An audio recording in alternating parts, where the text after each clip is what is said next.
히브리서 12장 1절입니다. 그러므로 증인들이 이렇게 큰 구름을 이루며 또한 우리를 둘러싸고 있으니 모든 무거운 것과 너무 쉽게 우리를 얽어매는 죄를 우리가 떨쳐버리고 인내로 우리 앞에 놓인 경주를 달리며 우리의 믿음의 창시자요 또 완성자이신 예수님을 바라보자. 그분께서는 자기 앞에 놓인 기쁨으로 인해 십자가를 견디사 그 수치를 멸시하시더니 이제 하나님의 왕좌 오른편에 앉으셨느니라. 2절 말씀까지 말씀을 봉독했습니다. 다시 잠깐 기도드리겠습니다. 우리 믿음의 창시자요 완성자이신 주 예수님, 우리로 하여금 우리 주님께 시선을 고정하고 우리의 생각과 모든 삶의 목표를 우리 주 예수님께 고정시킬 수 있도록 가르쳐 주시고 또 우리가 이 사실을 따라서 살게 되기를 갈망하고 우리의 모든 무거운 것과 얽매이기 쉬운 죄를 벗어버리고 인내로서 우리 앞에 당한 경주를 달리는 참된 승리자가 되도록 이끄실 약속을 믿습니다. 오늘도 이 말씀을 통해서 우리에게 하늘에 속한 신비를 열어주시고 우리가 이 말씀을 통해서 더 큰 은혜와 더 큰 긍휼과 더 놀라운 하나님의 의를 새롭게 되새김으로써 우리의 삶이 주님의 의를 나타내는 삶으로 일관되도록 이끄시옵소서. 우리 주님께서 이 비천한 자의 입술을 주장하시고 또 표현을 주께서 맡아주셔서 말씀을 듣는 모든 형제 자매들에게 주님의 크신 은혜와 말씀의 신비를 주님의 음성으로 받도록 이끄시옵소서. 우리 주 예수 그리스도의 거룩하신 이름으로 기도드렸습니다. 아멘.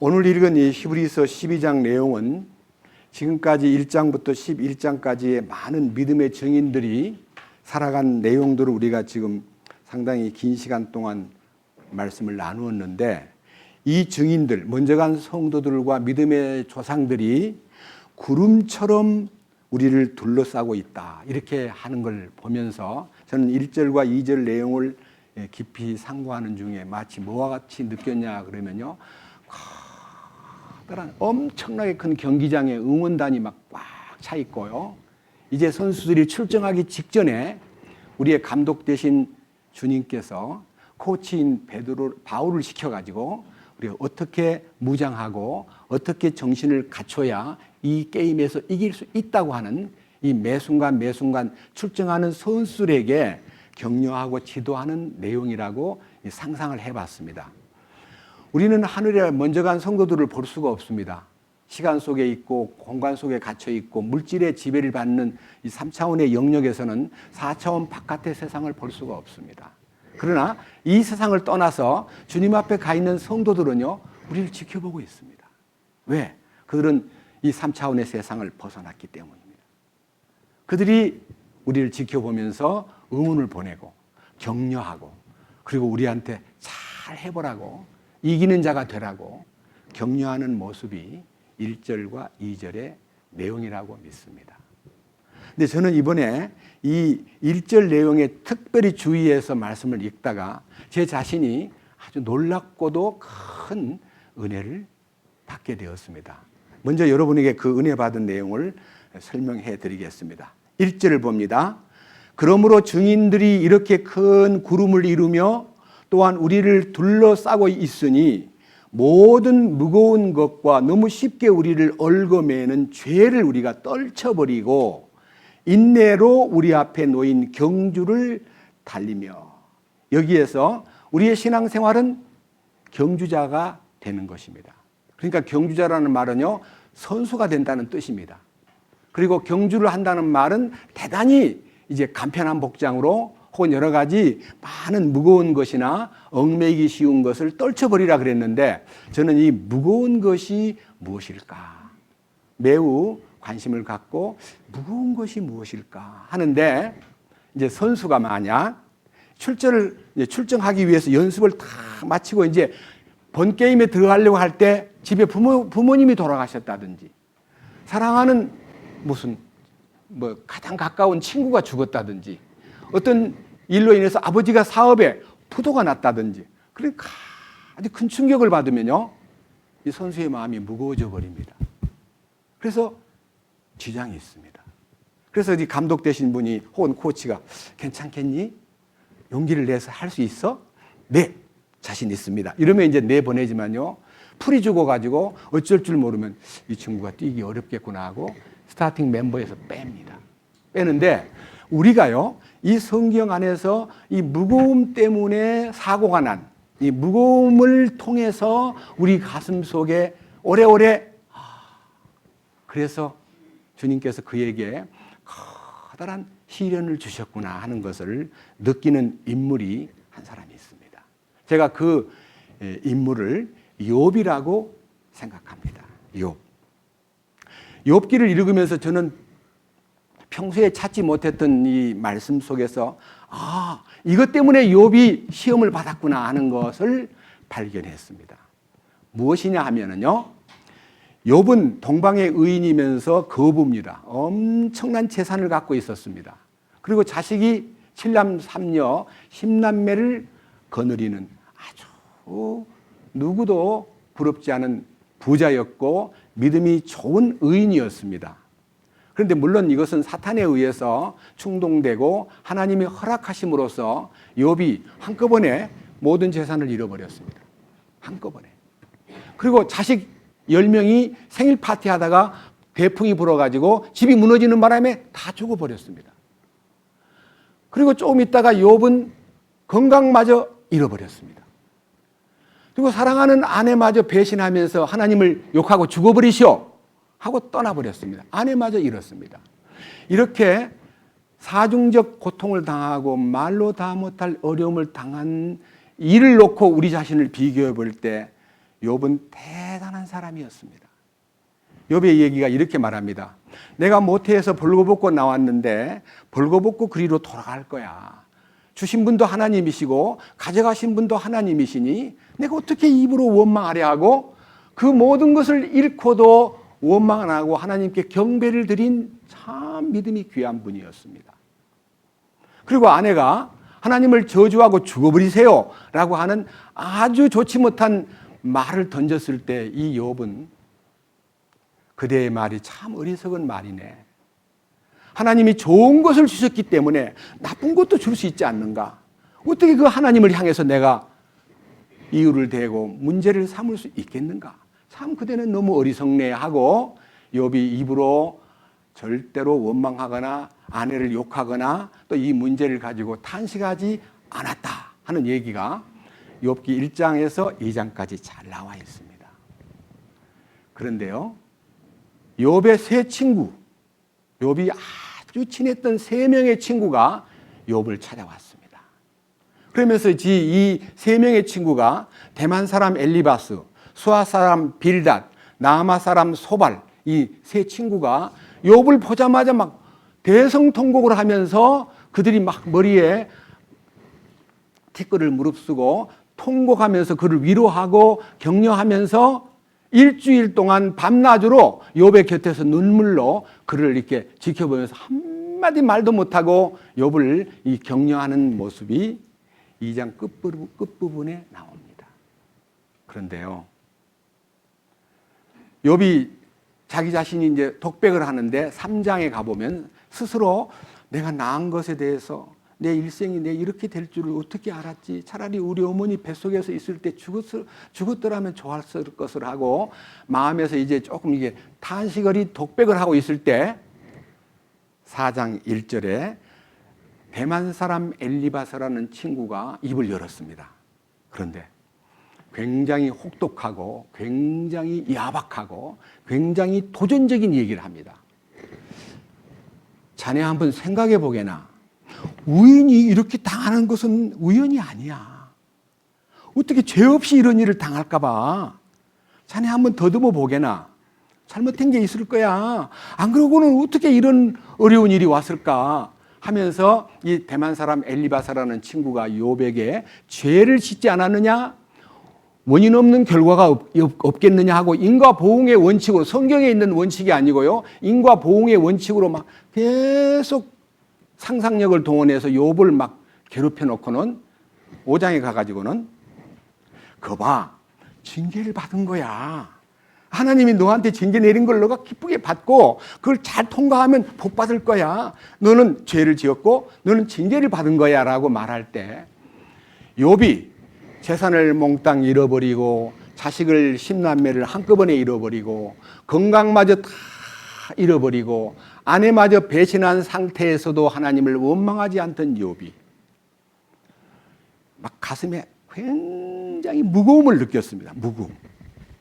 내가 어떻게 살았는데, 내가 살아온 삶은 철저하게 살았는데 저 친구들이 왜 나를 이렇게 짓밟지 하고 마음에 막 탄식을 하면서 막 견딜 수 없는 중압감을 느꼈습니다. 제가 그 포인트에다가, 그 포인트가 7장 20절에 나오는데요, 그 포인트에다가 계속 시선을 놓고 기도하는 가운데 욥기를 보니까요, 욥기에 1장부터 3장까지가 욥의 시련입니다. 4장부터 31장까지가 세 친구들의 공격입니다. 공격. 그래서 8차례 친구들 3명이 8차례 욥에게다 공격을 하니까 욥이 거기에 대한 대답을 하고 변명을 하고 막 그 얘기에 듣다가 막 너무 신경질이 나니까 막 성까지 내면서 공방전을 벌이는 얘기입니다. 32장부터 37장까지 엘리후라고 하는 젊은이가 나타나가지고 욥은 한마디 말도 못하고 계속 영적으로 욥을 다루는 얘기가 37장부터 나옵니다. 드디어 38장부터 42장까지 하나님께서 직접 나타나셔가지고 욥을 터치하십니다. 그래서 욥이 42장 5절과 6절에서 회복이 됩니다. 욥이 회복되기까지의 욥의 요 공방전을 벌였던 요 사건 속에 제가 욥기를 많이 읽어보고, 욥기는 성경의 핵심이다, 욥기는 참으로 성경 속에 위대한 하나님의 뜻을 알리는 메시지라고 들어서 많이는 읽어봤는데 이번에 처음으로 욥의 어떠함을 보았습니다. 어떤 거냐? 자, 우선 7장 20절 보고 얘기를 시작하겠습니다.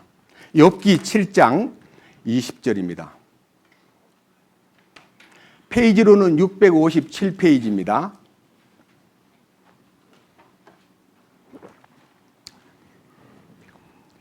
(657페이지)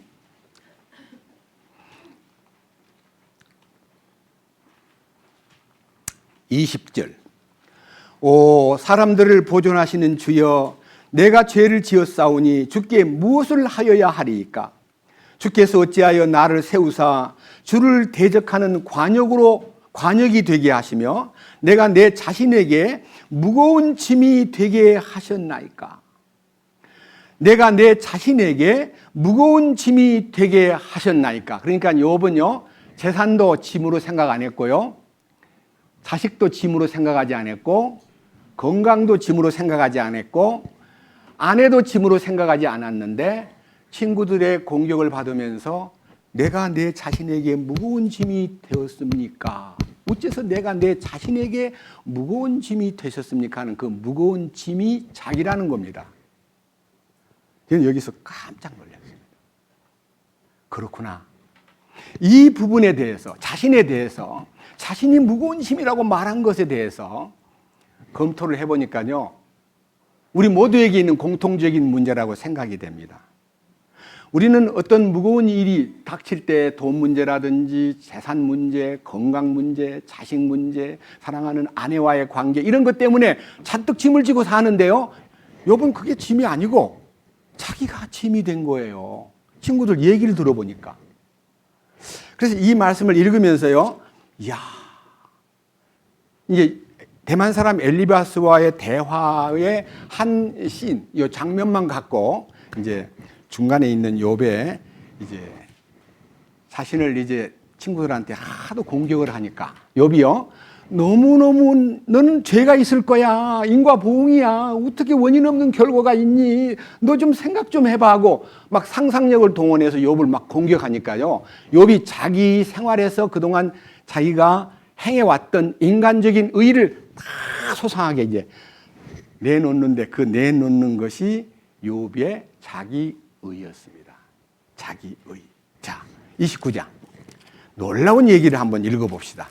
욥기 29장 제목은 욥의 자기 변호라고 하는 제목 안에서 자, 이거 다 읽으면 시간이 없기 때문에 우선 11절부터 제가 읽어보겠습니다. 자세히 한번 들어보십시오.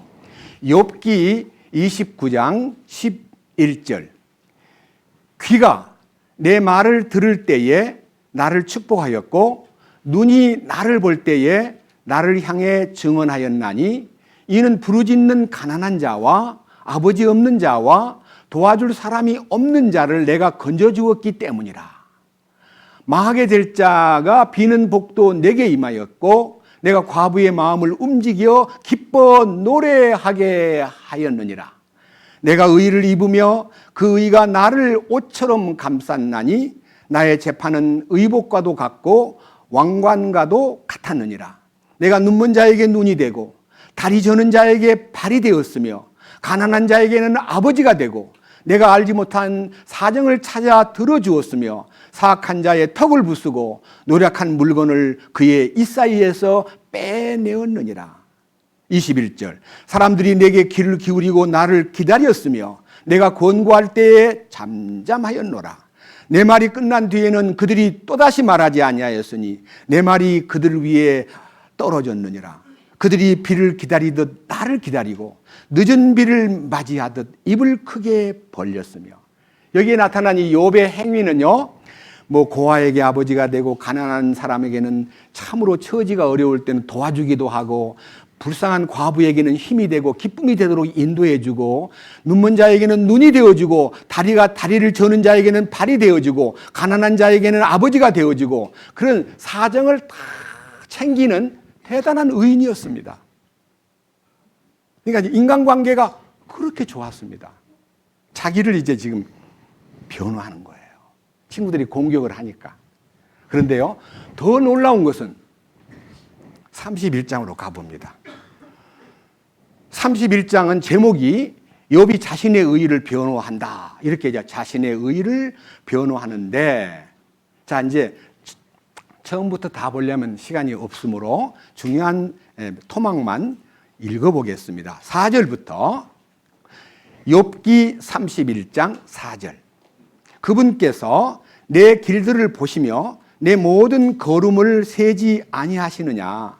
만일 내가 헛된 것과 함께 걸었거나 내 발이 빨리 속임수로 치달았다면 하나님께서 나를 공평한 저울에 달아 나의 순전함을 아시기를 원하노라. 만일 내 걸음이 길에서 벗어났고 내 마음이 내 눈을 따라갔거나 내 손에 더러운 것이 묻었다면 내가 쉼 때 다른 사람이 먹으며 참으로 내 후손이 뿌리채 뽑히기를 원하노라. 만일 내 마음이 여인에게 쏘갔거나 혹은 내가 내 이웃의 문에서 숨어 기다렸다면 내 아내가 다른 사람을 위하여 맷돌을 갈고 다른 사람들이 그녀 위에 엎드리기를 원하노라. 이것은 가증한 범죄요 참으로 재판관들에게 처벌을 받아야 할 불법이며. 이 말 가운데요, 내가 내 인생길에서 속임수와 타협을 하거나 내 공평치 못한 행동을 하거나 내 순전함을 저버리거나 내 발걸음이 헛된 길을 걸었거나 내가 여자를 보고 탐을 냈거나 내 마음속에서 우리 부인 말고도 딴 사람한테 눈을 돌렸거나 이런 일을 했다면 나는 저주를 받아야 마땅합니다. 아주 철저하게 살아온 자기를 변호하는 것입니다. 넘겨보십시오. 그 다음 13절. 만일 내 남종이나 내 여종이 나와 다툴 때에 내가 그들의 사정을 멸시하였다면 하나님께서 일어나실 때에 내가 어떻게 하겠느냐? 그분께서 돌아보실 때에 내가 무엇라 대답하겠느냐? 나를 태속에 만드신 분이 그도 만들지 아니하셨느냐? 한 분이 우리를 태속에서 짓지 아니하셨느냐? 만일 내가 가난한 자들의 소원을 막거나 과부의 눈으로 하여금 실망하게 하였다면 또는 내가 내 빵 조각을 나 혼자만 먹고 아버지 없는 자에게 그것을 먹이지 않았다면, 내가 젊었을 때부터 그가 아버지와 함께하며 자란 자처럼 나와 함께 하며 자랐으며 내가 내 어머니의 태에서부터 그녀를 인도하였노라. 만일 내가 어떤 사람이 옷이 없어 죽거나 가난한 사람이 덮을 것이 없어 죽는 것을 보았다면, 만일 그의 허리가 나를 위해 복을 빌지 아니하였다면, 또 내가 내 양털로 그를 따뜻하게 하지 아니하였다면, 만일 나를 돕는 자가 영문에 있음을 보고 내가 내 손을 들어 아버지 없는 자를 대적하였다면, 내 팔이 어깨축지에서 떨어지고 내 팔이 뼈에서 떨어져 부러지기를 원하노라. 하나님으로부터 오는 멸망이 내게 두려움이 되었으며 그분의 높으심으로 인하여 내가 견딜 수 없었느니라. 여기에서요, 이제 밑에 있는 하인들하고 다툼이 벌어져도 나는 절대로 낙심을 시키거나 무시하거나 그들에게 내가 군림하지 않았다. 이게 얼마나 이웃에게도 참 친절하고 좋은 사람이지만 밑에서 일하는 하인들에게도 굉장히 마음이 너그러웠다는 걸 알 수 있습니다. 자, 욥은 얼마나 부자인가 1장을 잠깐 보겠습니다. 종이 얼마나 많은가를 상상해 보겠습니다. 욥기 1장 1절, 우스 땅에 욥이라는 이름의 한 사람이 있었는데 그 사람은 완전하고 곧바르며 하나님을 두려워하고 악을 멀리하는 자더라. 그에게는 아들 7과 딸 3이 태어나니라. 또한 그의 재산은 양이 7,000마리, 낙타가 3,000마리, 소가 500결이, 500결이란 말은 쌍입니다. 이건 1,000마리예요. 소가 1,000마리. 그 다음에 암나귀가 500마리. 집안 사람들도 심히 많았으므로 이 사람은 동쪽의 모든 사람 중에 가장 큰 자더라. 이게 얼마만큼 부자냐면요, 이 많은 목축업을 하는 사람치고만 너무 짐승이 많기 때문에 그 짐승을 관리하려면 목자가 필요하고요, 종들이 많이 필요했습니다. 그들을 다 거느리면서 한 번도 종들하고 다투거나 종들한테 짜증을 내거나 종들을 실망시키지 않았다는 거예요. 뿐이 아닙니다. 그뿐이 아닙니다. 자, 다시 31장으로 갑니다. 31장 가만히 보면요, 너무너무 놀라운 얘기가 있습니다. 24절. 만일 내가 금을 내 소망으로 삼았거나 정금에게 이르기를 너는 내가 확실히 믿는 바라 하였다면, 만일 내 재산이 많음으로 내 손이 많은 것을 얻었으므로 내가 기뻐하였다면, 만일 해가 빛을 내는 것이나 달이 밝게 가는 것을 내가 보고 내 마음이 은밀히 유혹을 받았거나 내 입이 내 손에 입을 맞췄다면, 이건 역시 재판관에게 처벌을 받아야 할 불법이었나니 이는 내가 위에 계신 하나님을 부인했어야 했기 때문이라. 혹시 나를 미워한 자가 멸망당하는 것을 보고 내가 기뻐하거나 그가 화를 당할 때에 내 자신을 높였던가. 나는 그의 혼이 저주받기를 원함으로 내 입이 죄를 짓게 하지 아니하였노라. 혹시 내 장막의 사람들이 이르기를 우리가 그의 살을 먹으면 얼마나 좋을까, 우리가 만족할 수 없노라 하지 아니하였던가. 낯선 자가 거리에 머물지 아니하였고 내가 나그네에게 내 문을 열어주었노라. 혹시 내가 내 불법을 내 품에 숨김으로 아담같이 내 범법들을 덮었던가. 내가 큰 무리를 두려워하거나 하였거나 가족들의 멸시를 두려워하였으므로 잠잠하고 문 밖에 나가지 못하였더냐. 이 얘기는요, 재산에 대해서도 조금 더 의지하거나 재산이 많기 때문에 거기에다가 만족을 두거나 자연의 아름다움을 보고 거기에 심취돼 가지고 손에다가 입을 맞추면서 원더풀, 좋구나, 이렇게 하지 않았다 이거예요. 그리고 어려운 사람을 보면 절대로 숨거나 피하지 않았다는 거예요. 그뿐만 아닙니다. 여기에 나타나 있는 얘기가요, 35절을 보면, 끝까지 보면 굉장한 욥의 의로움의 절정이 보입니다. 누가 내 말을 들어준다면 얼마나 좋을까. 보라, 내 서우는 전능자께서 내게 응답하시는 것이요 내 대적이 이미 책을 썼으면 하고 바라는 것이라. 그러할진대 내가 반드시 그것을 어깨에 메고 관처럼 내게 묶어두리라. 이 말은요, 자기가 행한 것을 누가 하나님이 좀 들어주시고 누군가가 그걸 듣고 막 기록을 해가지고 책을 만든다면 얼마나 좋을까. 자기가 행한 것이 너무 많기 때문에 그 행함을 글로 썼으면 좋겠다고 얘기했고, 그 다음에 37절 내가 그에게 내 발걸음의 수요를 밝히 보여주고 통치자처럼 그에게 가까이 다가가리라. 만일 내 땅이 나를 대적하여 부르짖거나 그것의 밭고랑들이 마찬가지로 불평한다면, 만일 내가 돈을 내지 않고 그것들의 열매를 먹었거나 그것의 소유주들의 생명을 잃게 하였다면, 밀 대신 엉겅퀴가 나고 보리 대신 잡초가 나기를 원하노라 하니라. 욥의 말들이 끝나니라. 욥이요, 자기의 의를 막 마음껏 친구들 앞에서 그냥 얘기를 하다 보니까요, 인간이 얼마나 의롭다는 것에 대한 극치의 인간의 의, 신약 성경, 구약 성경 어디에도 욥처럼 의로운 사람이 없구나 할 정도로 대단한 내용이 32장에서부터 37장까지 쫙 펼쳐졌습니다. 4장에서 31장까지. 그런데 엘리후가 갑자기 나타나가지고 욥에게 이제 얘기를 거는데요, 이 엘리후는 특별한 분입니다. 엘리후라는 말은요, 그는 하나님이시다는 뜻을 가진 사람이고, 엘리후가 욥에게 접근할 때는 친구들처럼 무슨 과거 문제라든지 이 욥의 실패한 과거라든지 인간성이라든지 그다음에 뭔가 모르게 좀 인과보응의 결과를 말해주고 싶은 마음으로 대하지 않고 영성으로, 영적인 방향으로 대하는데, 이 엘리후의 얘기 속에 들어있는 32장 8절 그러나 사람 안에는 영이 있고 전능자의 영감이 그들에게 명철을 주나니, 이 영이라는 것은 성령을 말하고요, 영감이라는 말은 인스피레이션 해가지고요, 하나님의 그 어떤 숨결, 손길이 나타나서 이 엘리후가 하나님의 성품을 갖고 하나님의 마음을 갖고 욥을 대했기 때문에 8절에 보면요, 18절에 보면 내게는 말할 내용이 가득하며 내 안에 있는 영이 나를 강권하는도다. 자기가 자기 말을 하는 게 아니라 성령께서 이 엘리후를 강권함으로써 그 마음이, 내게는 내 배는 구멍 없는 포도즙 통 같으며 새 부대같이 터치려 하는도다. 내가 말을 하여야 시원할 터인즉 내 입술을 열어 응답하리라. 이 속에서요, 포도즙이 저장된 이 가죽 부대가요, 터질 것만 같은, 마음에서 이게 솟구치는 이 터질 것만 같은 심정으로 욥에게 말하고 있다는 말은요, 이 욥에게 나타난 성령님의 감화, 감동, 꾸짖음, 이 내용이 나와 있습니다. 자, 4절 33장 4절을 봅니다.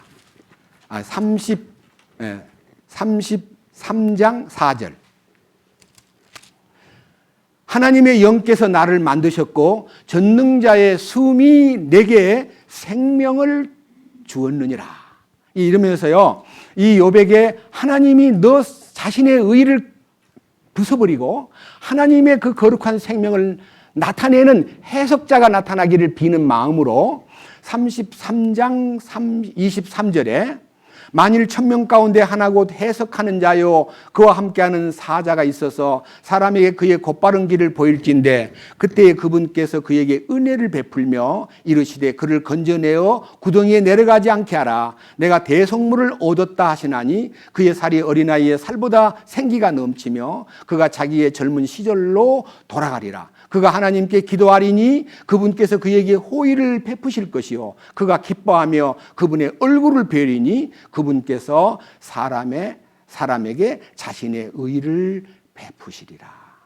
이 욥을 보고 하나님의 의가 너에게 나타나야 된다, 그렇게 얘기합니다. 그런데 여기에서 제가요 발견한 것이 35장입니다. 35장. 자, 1절. 이 엘리후의 얘기 가운데 절정에 달하는 얘기입니다. 욥에게 이제 하나님의 의가 나타나야 된다는 것을 말한 다음에 이 엘리후가 이렇게 말합니다.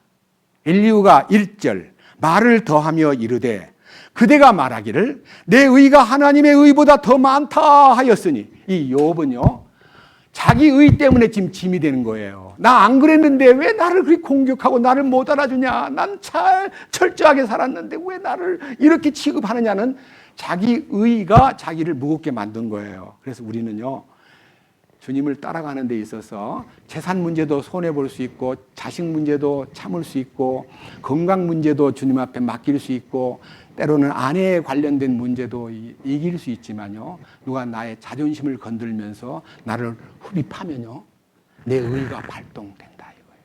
내가 어떻게 살았는데, 나는 철저히 살았어, 나는 그렇게 잘못한 거 아니야, 니들이 비난해도 나는 그렇게 살지 않았어 하고 이 짐이 되는 것이, 자기라는 것이 딱 나타나더라고요. 보세요. 2절, 1절. 1절, 2절. 엘리후가 말을 더하며 이르되 그대가 말하기를 내 의가 하나님의 의보다 더 많다 하였으니 그대는 이것을 옳은 것으로 생각하느냐? 그대가 말하기를 내가 내 죄로부터 깨끗하게 씻긴들 그것이 내게 무슨 이익이 되겠느냐? 또 내게 무슨 유익이 있겠느냐 하였도다. 내가 깨끗함을 얻었고 하나님 앞에 의롭게 살았는데 이게 뭐야?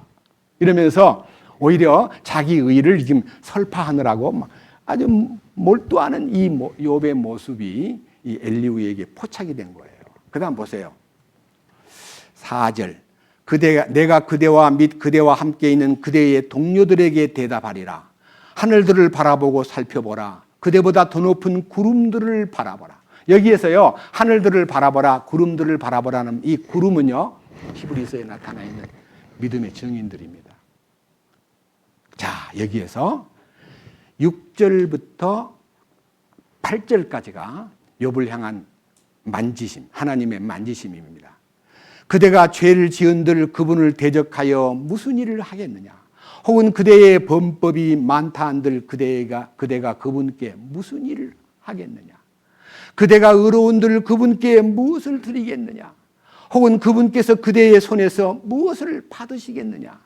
그대의 사악함은 그대와 같은 사람이나 해칠 것이요 그대의 의는 사람의 아들들이나 유익하게 하리라. 네가 아무리 의롭게 살고 네가 아무리 철저하게 살았다고 해도 사람들에게는 칭찬받고 인정받을지 몰라도 하나님한테는 아무 상관이 없어.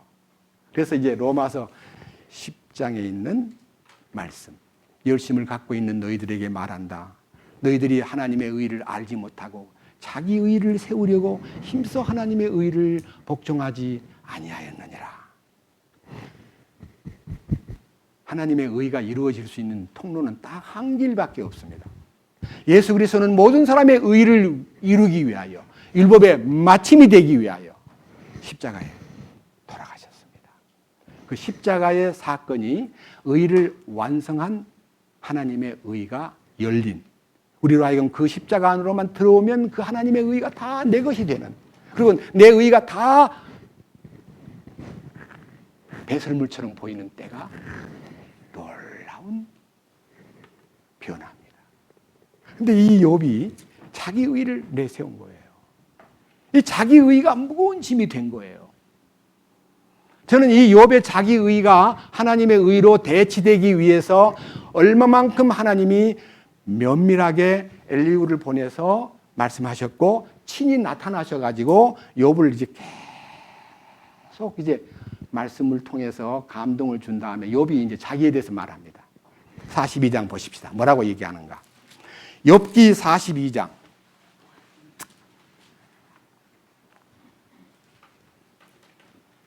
4절부터 6절까지입니다.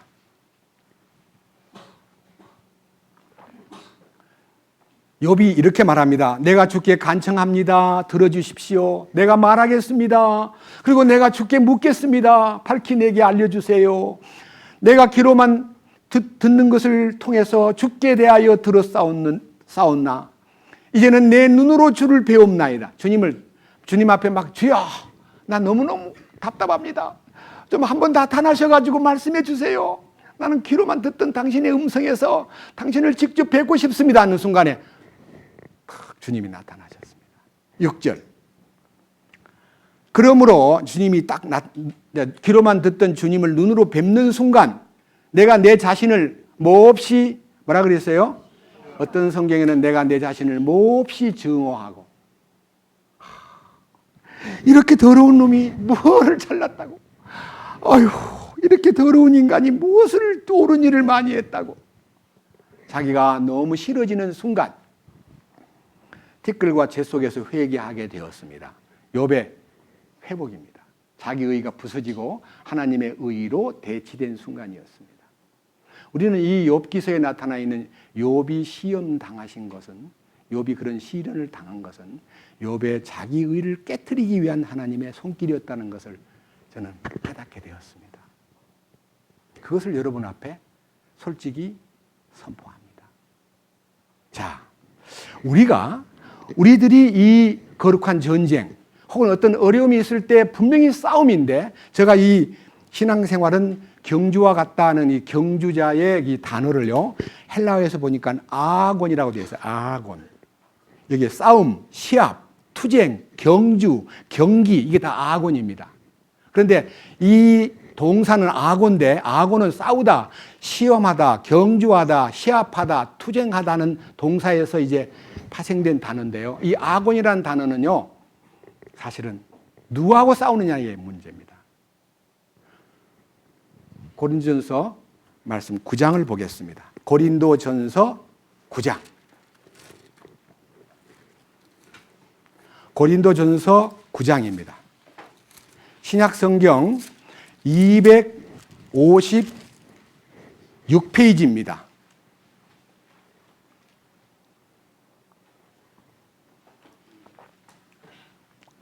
자, 경주할 때에 경기를 하기 위해서 싸움의 대상이 누구냐 하는 문제를 놓고 사도 바울이 이 고린도 교회에다 보낸 편지의 그 마지막 부분에 9장 24절에 경주할 때 달리는 자들이 다 달아날지라도 한 사람이 상을 받는 줄을 너희가 알지 못하느냐? 너희도 상을 받도록 이와 같이 달리라. 이기려고 애쓰는 자마다 모든 일에서 절제하나니, 이제 그들은 썩을 관을 얻고자 그 일을 하되 우리는 썩지 아니할 관을 얻고자 하느니라. 그러므로 내가 이와 같이 달리되 정해진 것이 없는 것처럼 하지 아니하고, 또 이와 같이 싸우되 허공을 치는 자 같이 하지 아니하며, 오직 내가 내 몸을 억제하여 복종시키면 내가 다른 사람들에게 복음을 선포한 뒤에 어떤 방법으로든 내 자신이 버림받은 자가 되지 않게 하려 함이라. 가장 강력한 도전자는 자기입니다. 자기. 제가 선수 이름은 잊어버렸습니다만은요, 이 세계 대회에서 금메달을 받은 사람이 이번 다시 출전을 하는데 물었습니다. 준비가 잘 됐냐고. 그랬더니 모든 준비는 끝났습니다만 저와의 싸움이 조금 남아 있습니다. 이 자기와의 싸움이 마지막 싸움이라고 말하는 사람이 많습니다. 여기에 절제와 억제라는 말은 자기 컨트롤입니다. 자기를 컨트롤하는 거예요. 어떻게? 주님의 손길로. 여러분, 야곱이 엄청난 시험을 받고 막 형한테 쫓기고 라반에게 쫓기고 막 삶에 쫓기고 힘들게 살고 많이 있는데요, 야복 강가에서 천사와 씨름하다가 위골된 허리 때문에 자기가 꺾이는 순간 하나님의 의가, 승리가 나타났습니다. 우리는 자기가 꺾어지는 것이 얼마나 중요한데, 우리 가운데 십자가에 연합되었다는 사람들 가운데서 자기를 아직까지 해결 못한 분들이 꽤 많다는 것을 시인하셔야 됩니다. 저도요, 어려운 일이 닥칠 때 딴 거 다 포기할 수 있는데요, 저를 포기하기가 그렇게 쉽지 않더라고요. 그래서 저는요, 이 욥이 자기 의에 도취되어 있었구나, 이것을 주님이 꺾기 위해서, 이 무거운 짐을 벗겨주기 위해서, 다 돌아가서 이제 7장 20절 다시 보면요, 느낌이 딱 전달될 겁니다. 자, 욥기 7장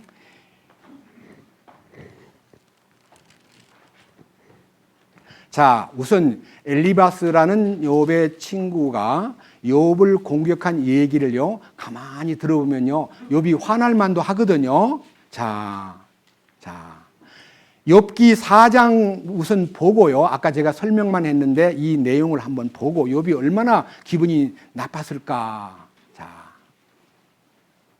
3절.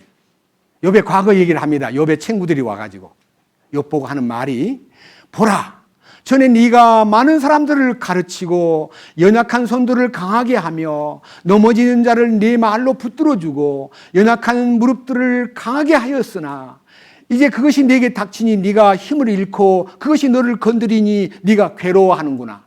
자, 욥은요, 어려움 당한 사람을 막 상담도 해주고 힘을 불어넣어주고 용기를 불어넣어주고 많은 사람을 가르치고 연약한 사람을 강하게 만들기도 하고 그들을 격려했던 너가 너한테 일이 닥치니까 네가 지금 매우 초라한 모습을 보이는구나. 너 보니까 기대했던 사람 아니네 하고 욥을 소위 말하는 공격하면서 6절 이것이 네가 두려워하는 바요 확신하는 바요 바라는 바요 또 내 길들의 곧바름이 아니냐. 원하건대 기억하라. 누가 죄 없이 멸망하였느냐. 의로운 자가 끊어지는 곳이 어디냐. 내가 보았거니와 불법을 경작하고 악을 뿌리는 자들은 바로 그것을 거두나니 그들은 하나님의 거센 바람에 의해 멸망하고 그분의 콧구멍에 숨에서 소멸되느니라. 그러니까 하나님이 너한테다가 지금 벌 내는 것은 보통 일이 아니야. 너 그 벌을 달게 받아. 너 잘못한 거 있어. 이러면서 5장 17절 보라 하나님께서 바로잡아 주시는 자는 행복한 자니 그런즉 너는 전능자의 징계를 없인 여기지 말지니라. 그분께서 아프게 하시다가 싸매시며 상하게 하시다가 자신의 손으로 온전하게 하시느니라. 그분께서 6가지 고난 중에서 너를 건지시며 참으로 7가지 고난 중에서도 재앙이 결코 내게 손을 대지 못하게 하시고 기근을 당할 때에도 죽음에서 전쟁을 벌릴 때는 칼의 권세에서 너를 구속할 터인즉 내가 혀의 채찍을 피하여 숨을 것이며 또 멸망이 닥칠 때에 그것을 두려워하지 아니하리라. 네가 멸망과 기근을 비웃으며 또 땅의 짐승들을 무서워하지 아니하리니. 자, 27절 이것을 보라. 우리가 그것을 살펴본 대로 그것이 그러한즉 너는 그것을 듣고 내 유익을 위해 그것을 알지니라. 너 죄가 있어. 잘못한 것을 말해봐. 하나님의 손길이 너에게 벌을 준 거야. 어떻게 의인이 그렇게 쉽게 망하니? 하면서 공격을 했을 때에 욥의 대답을 한번 들어보세요. 그 친구들의 대답을 달게 받지 않고요. 6장 1절 그러나 욥이 응답하여 이르되 이제 내 고통을 철저히 달아보고 내 재앙을 저울 위에 모두 놓을 수 있으면 좋겠도다. 이제 그것이 바다의 모래보다 무거울 터인즉 내 말들을 삼키리로다. 전능자의 화살들이 내 속에 있어서 그것의 독이 내 영을 마시나니 하나님의 두려움이 진을 치고 나를 대적하는도다. 들나귀가 풀이 있을 때에 울겠느냐? 소가 자기의 꼴을 보고 울겠느냐? 맛없는 것을 소금 없이 먹을 수 있겠느냐? 달걀의 흰자위가 무슨 맛이 있겠느냐? 내 혼이 만지기를 거부한 것들이 나를 슬프게 하는 음식같이 되었도다. 아, 내가 요청하는 것을 내가 받고 내가 갈망하는 것을 하나님이 주시면 좋겠구나. 심지어 하나님께서 나를 멸하시기를 기뻐하사 자신의 손을 놓으시고 나를 끊어버리시면 좋겠구나. 그리하면 내가 오히려 위로를 받고 참으로 슬픔 속에서 내 자신을 단단하게 하리로다. 그분께서 그것을 아끼지 아니하시기를 바라노니 이는 내가 거룩하신 이의 말씀들을 숨기지 아니하였기 때문이라. 내 기력이 어떠하기에 내가 소망을 갖겠느냐? 내 마지막이 어떠하기에 내가 내 생명을 연장하겠느냐? 내 기력이 돌들의 기력이냐? 내 육체가 노소로 된 것이냐? 여기에요. 이 욥이 그 친구들의 얘기를 달게 받는 게 아니라 막 계속해서 공격, 마치 소금 없이 먹어야 될 달걀 흰자위와 같다. 니들의 말은 소금 없이 먹으라고 내미는 달걀 흰자위와 같다. 여러분 달걀 흰자위를 소금 안 찍고 먹으면 맛이 있어요, 없어요? 비유를 들어도 니들의 말은 소금 없는 달걀 흰자위를 날 보고 먹으라는 것과 똑같다. 이러면서 욥이 자신의 고통을 막 뿜어내는데요. 여기 보세요. 자, 제가 읽겠습니다. 7장 16절. 내가 내 생명을 싫어하며 계속해서 사는 것을 원치 아니하오니 나를 내버려 두소서. 내 날들은 헛것입니다. 그러니까 생명도 싫고 사는 것도 싫고 그냥 나를 좀 내버려 두세요. 재산 잃고 자식 잃고 건강 잃고 아내를 잃고 친구들마저도 나를 이렇게 공격하니 제발 좀 나를 내버려 두게나. 나를 좀 가만히 좀 내버려둬 하면서 17절 사람이 무엇이기에 주께서 그를 크게 만드시나이까 주께서 주의 마음을 그에게 두시나이까?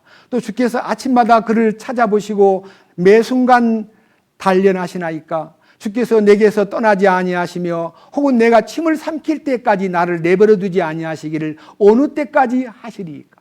욥이 이제 생각합니다. 야, 하나님이 나를 침 삼킬 틈도 안 주고 나를 만지시는구나. 여러분, 침 삼키는 게 하루에 몇 번 삼키는지 아무도 모릅니다만요. 침 삼킨다는 말은요, 어떤 때요, 답답할 때, 목마를 때, 꿀떡합니다. 근데 하나님은 나를 침 삼킬 사이도 가만히 내버려 두지 않고 손을 대고 있구나 하는 것에 대한 마음의 아픔이 있어가지고 아까 읽었던 20절, 오 사람들을 보존하시는 주여, 내가 죄를 지었사오니 주께 무엇을 하여야 하리이까? 주께서 어찌하여 나를 세우사 주를 대적하는 관역이 되게 하시며, 관역이라는 말은요, 표적입니다. 표적. 이 성경에는 마크라고 되어 있는데요, 다른 성경에는 타겟이라고 되어 있어요. 타겟. 하나님이 욥을 보고 쏘는 거예요. 하나님, 나를 왜 관역을 삼으셨어요? 내가 내 자신에게 무거운 짐이 되게 하셨습니까? 내가 무거운 짐을 지고 있습니다. 이 무거운 짐이 욥이 가진 자기 의였습니다.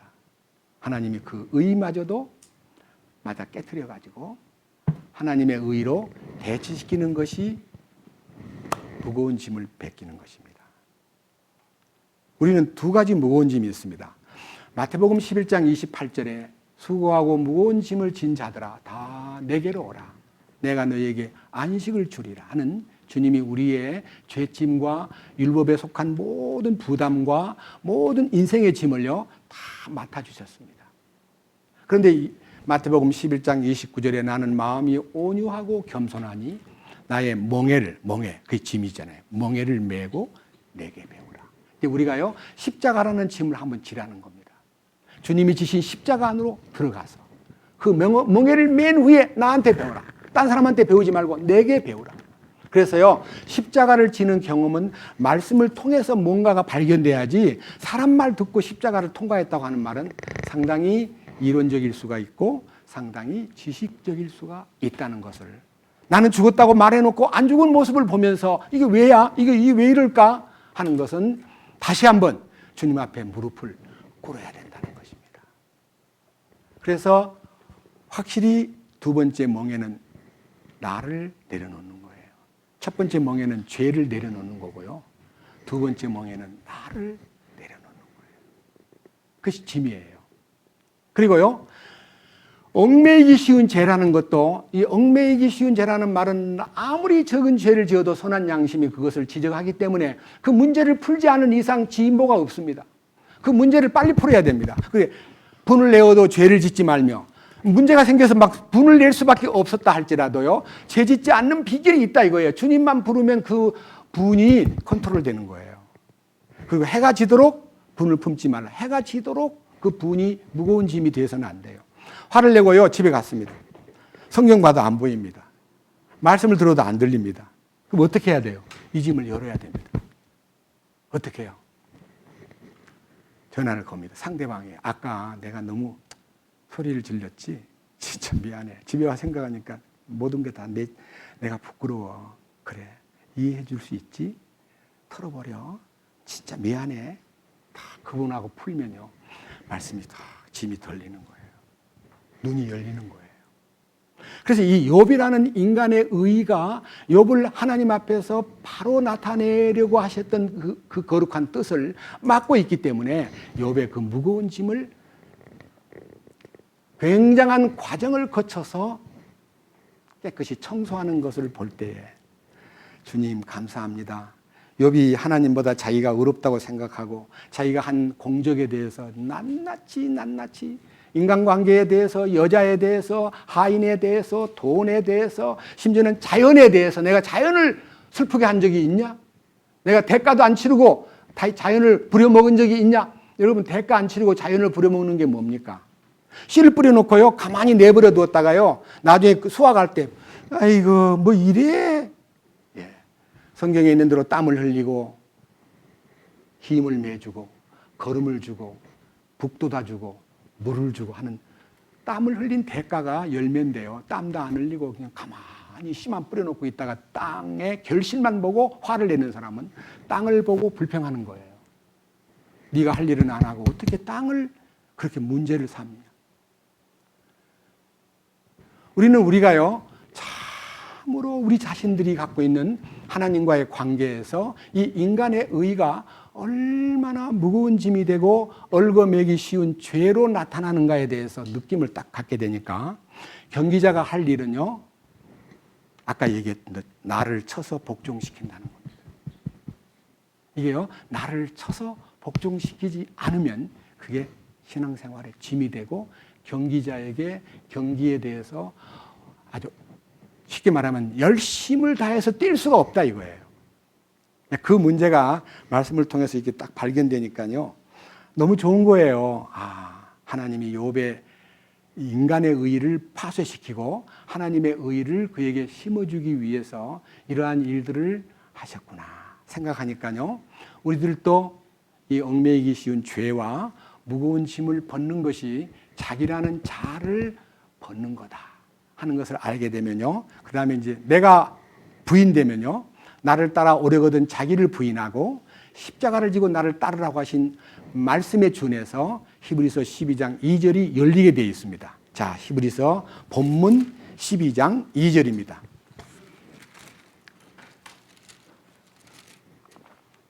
히브리서 12장 2절.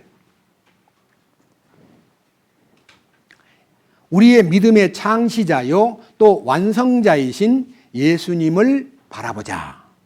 그분께서는 자기 앞에 놓인 기쁨으로 인해 십자가를 견디사, 그러니까요, 십자가를 견디사라고 하는 말은요, 자기 앞에 있는 십자가가 기쁨이 아닙니다.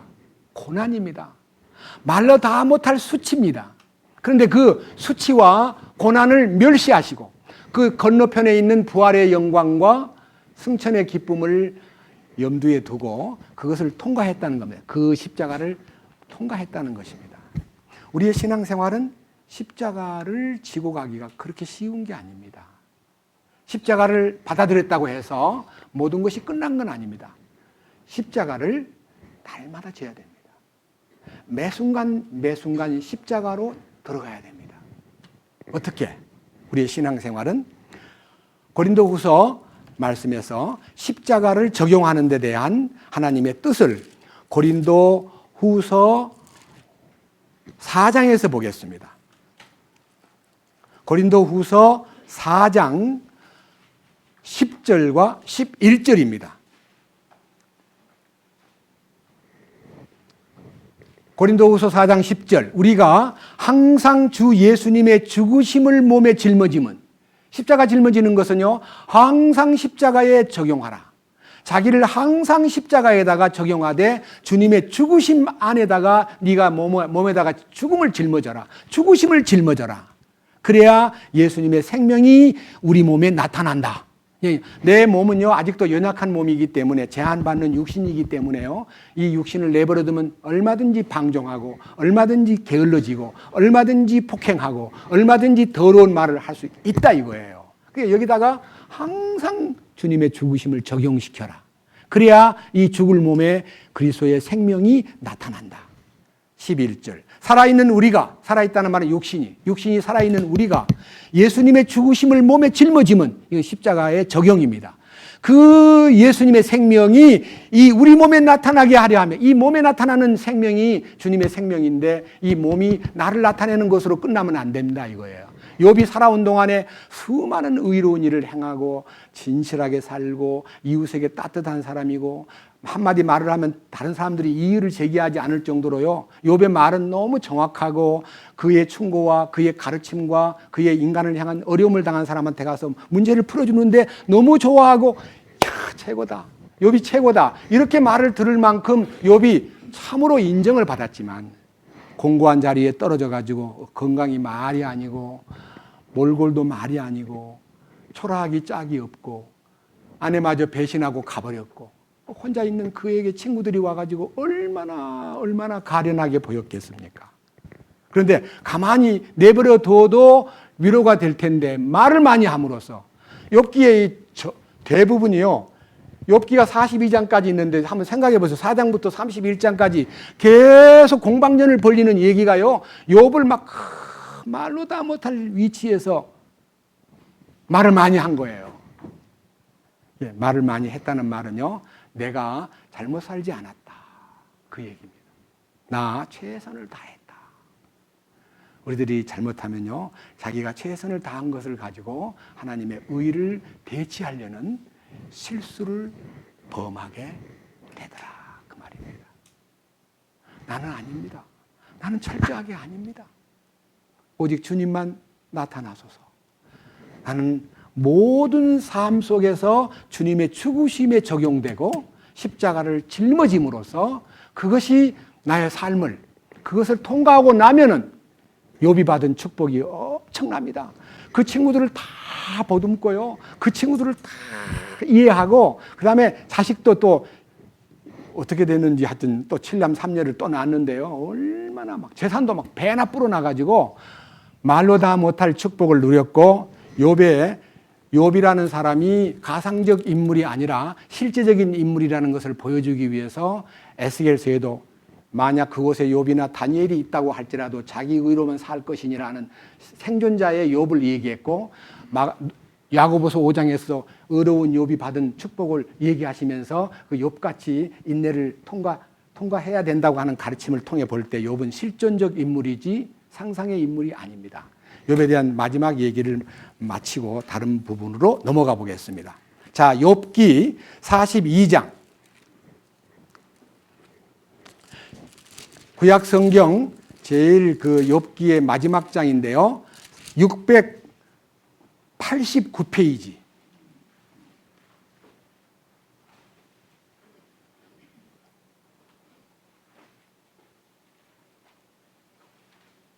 (10절부터입니다) 9절부터 보겠습니다. 이에 대만 사람 엘리바스와 수아 사람 빌닷과 나아마 사람 소발이 가서 주께서 자기들에게 명령하신 대로 행하였더니 주께서도 욥을 받으셨으며 욥이 자기 친구들을 위하여 기도할 때에 주께서 그의 포로된 것을 돌이키시고 또 주께서 욥에게 그의 전에 소유했던 것의 2배를 주심으로 그때 그의 모든 형제와 그의 모든 자매와 전에 그를 알던 모든 사람들이 그에게 와서 그의 집에서 그와 함께 빵을 먹고 주께서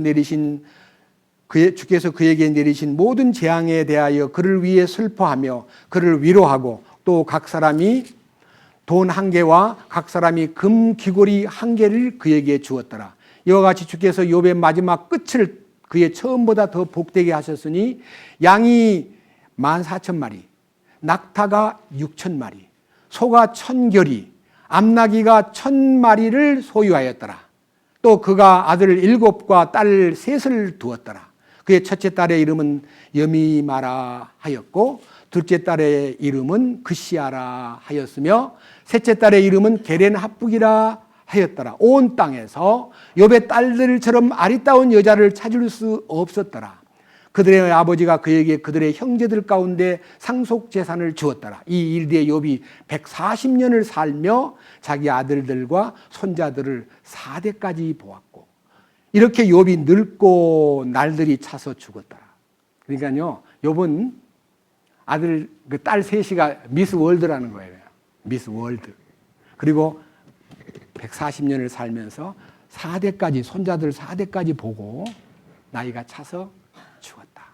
욥이라는 사람이 받은 이 모습은요, 우리가 누릴 주님 안에서 축복이 얼마나 크다는 것을 보여준, 재산이 불었다 그러니까요, 나도 구원받고 은혜 받으면 재산이 좀 불어나야 되는 거 아니야? 이렇게 해서 여러분이 회복이라는 것이 재산 불어난 것으로 환산하기가 쉽지만요, 실제인즉 하늘에 속한 모든 상속 유업이 보이기 때문에요, 세상의 모든 재산에 대해서 그렇게 마음을 두지 않을 수도 있습니다. 우리의 믿음은 거기까지 가지 않습니다. 다만 철저하게 예수 그리스도 한 분만 믿음의 창시자요 완성자이신, 믿음의 알파요 오메가이신, 믿음의 처음이요 믿음의 마지막이신, 믿음의 시작이요 믿음의 끝이신 예수를 바라보자.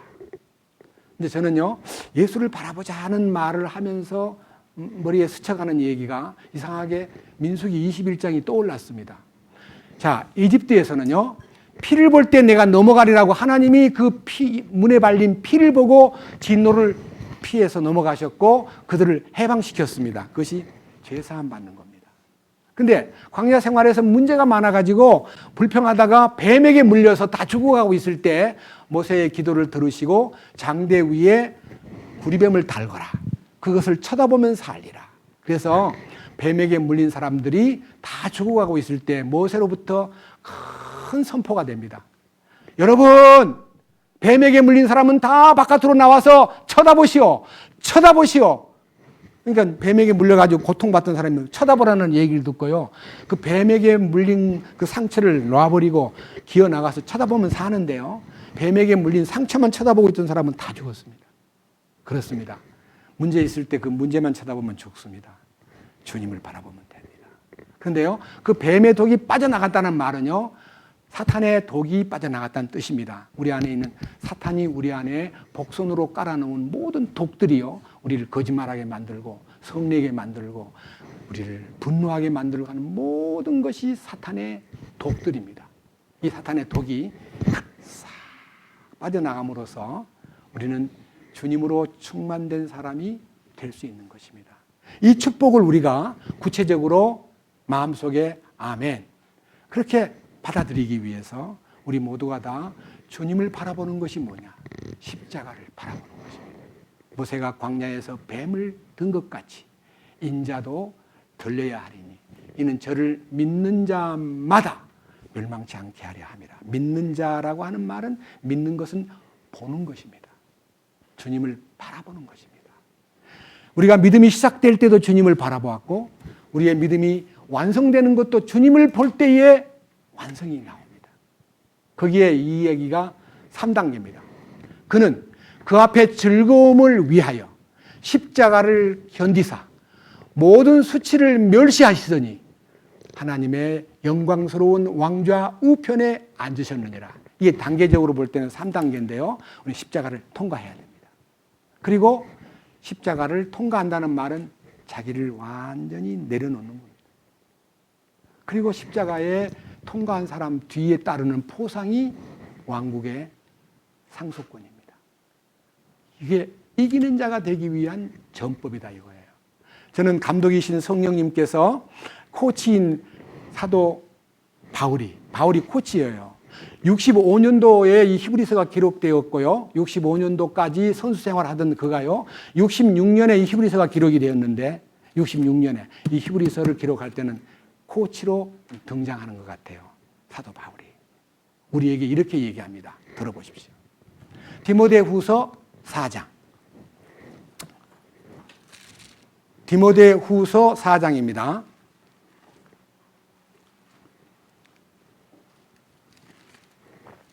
신약성경 324페이지군요.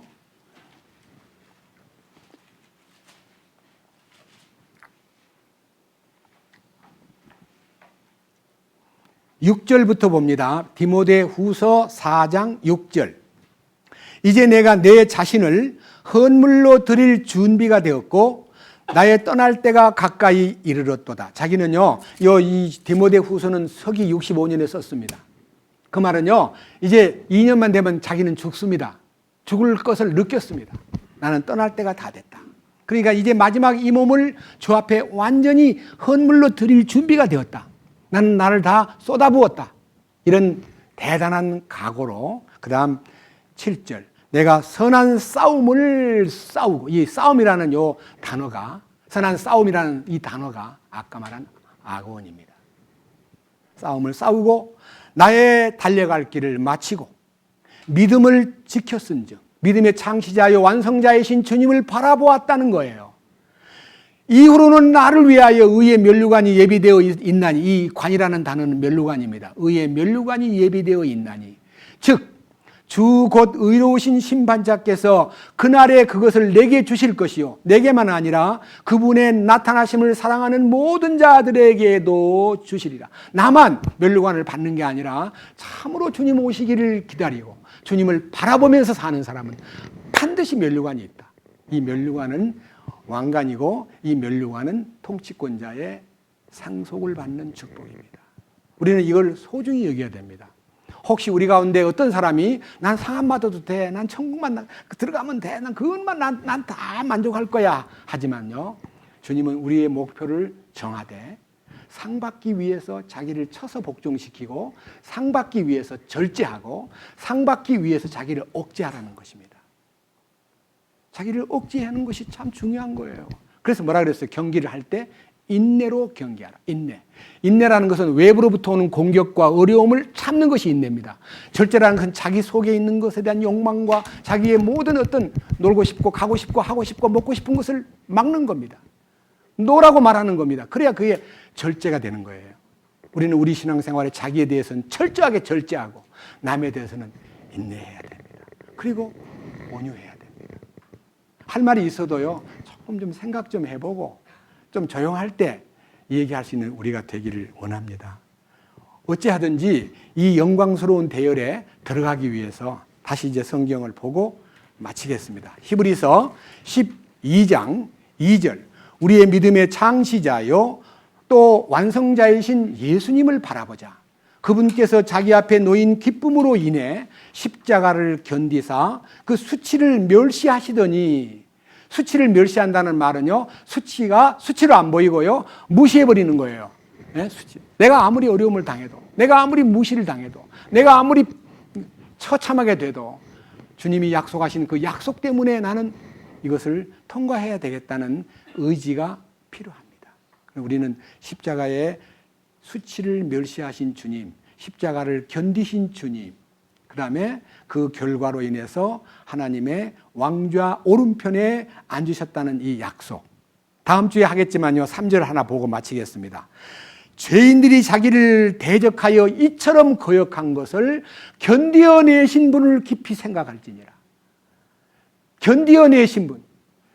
예수님 앞에 나와서요, 예수님이 예루살렘에 입성할 때 막 호산나 부르면서 막 우리를 구원하소서 하고 소리쳤던 그 군중들이요, 빌라도 법정에 와가지고 막 죽여주십시오, 못 박아 죽여주십시오, 저는 성전을 헐고 사흘에 짓는다고 거짓말했습니다, 참남한 인간입니다, 신성모독을 했습니다, 죽여주셔야 됩니다, 이렇게 모욕할 때요 얼마나 배신감을 느꼈겠습니까? 그런데 주님은 조금도 성난 얼굴로 그들을 보지 않았습니다.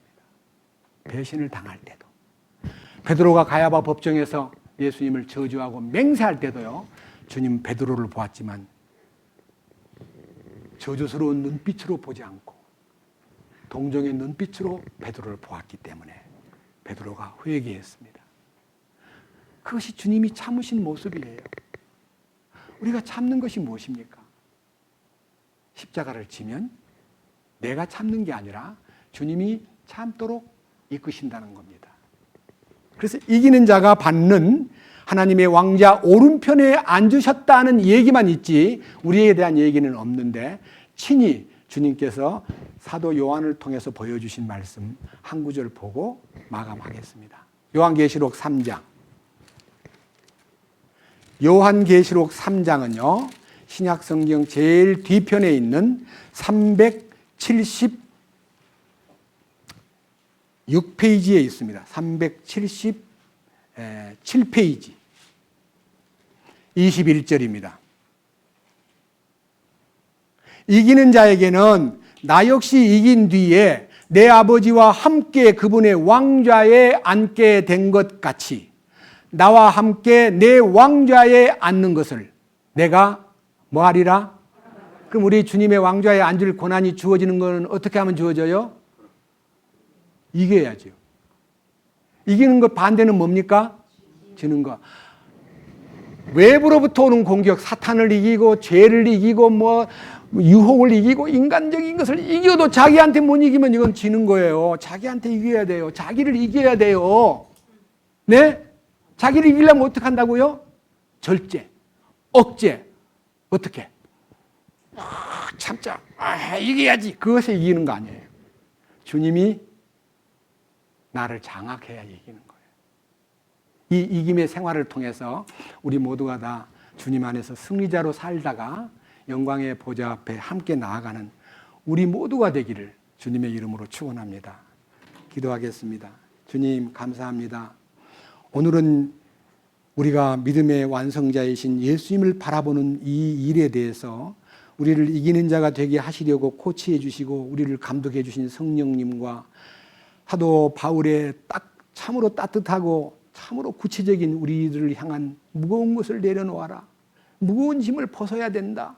얽매이기 쉬운 죄를 벗어라.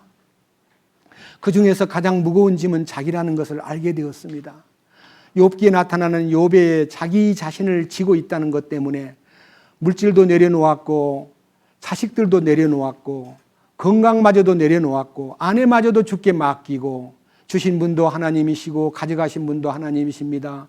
좋은 것을 주신 하나님께서 나쁜 것도 주시는 것 감사합니다. 내가 벌거벗고 나왔습니다. 벌거벗고 돌아갈 것이 분명합니다.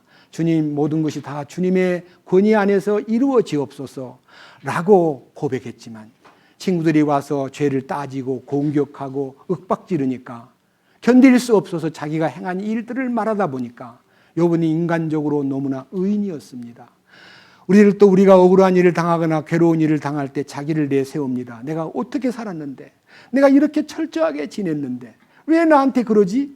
라고 하는 자기의가 발동되기가 쉬운 것이 인간임을 다시 한번 깨달았습니다.